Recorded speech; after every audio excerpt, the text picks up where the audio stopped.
Est-ce que vous avez l'impression d'être dans une situation catastrophique? Eh bien, rassurez-vous, ce n'est peut-être pas qu'une impression. Aujourd'hui, je vais vous expliquer pourquoi on est cuit. Mais avant de plonger dans le désespoir, qu'est-ce que ça veut dire être cuit? Selon mon expérience en cuisine, être cuit, c'est le moment où l'on réalise que l'issue d'une situation est inévitablement catastrophique, malgré toutes les tentatives héroïques pour éviter le désastre. En bref, c'est être dans la merde. Et si vous n'avez toujours pas compris, ne vous inquiétez pas, vous comprendrez bien assez tôt. Après avoir recueilli plusieurs témoignages, voici ce que certains ont à dire sur la situation actuelle.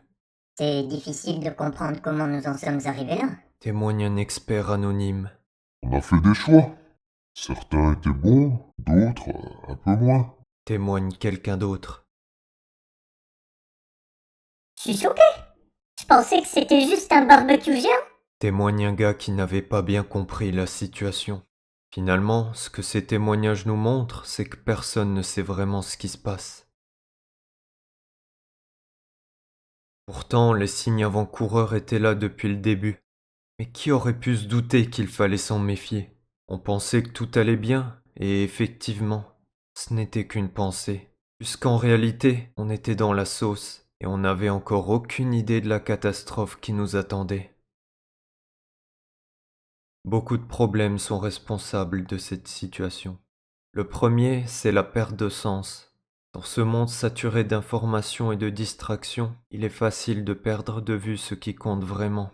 Tout semble organisé pour nous détourner de notre véritable chemin et remplacer nos aspirations profondes par des préoccupations superficielles.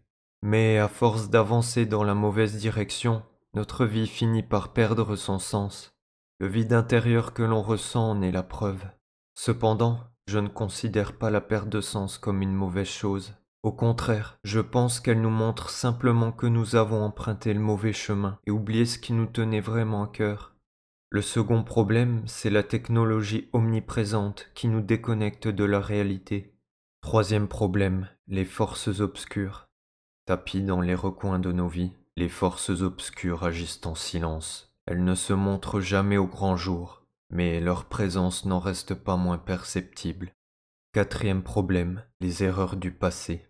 Quand on y réfléchit bien, c'est l'addition de toutes ces petites erreurs qui nous paraissaient autrefois insignifiantes, qui nous ont menés là où nous en sommes aujourd'hui. Cinquième problème, l'illusion du temps.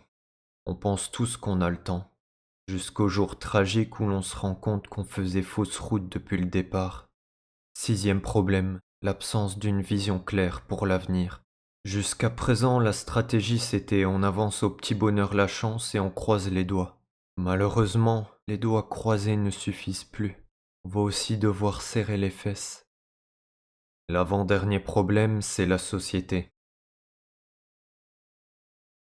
Et enfin, le problème le plus important, c'est nous. Tout est de notre faute.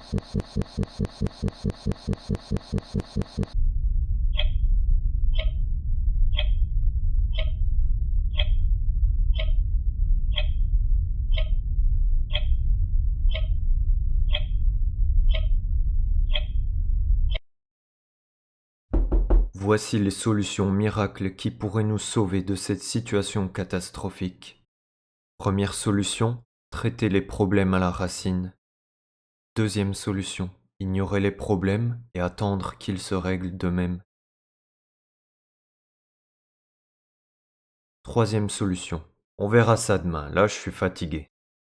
Quatrième solution, hein? Quel problème? Cinquième solution, faire appel à l'inspiration divine. Sixième solution, du ruban adhésif. Et enfin, dernière solution, liste non exhaustive. Voici le taux de réussite des solutions miracles. Traiter les problèmes à la racine, taux de réussite très élevé. Ignorer les problèmes et attendre qu'ils se règlent d'eux-mêmes, taux de réussite 50-50. Ensuite on verra ça demain, là je suis fatigué. Hein? Quel problème?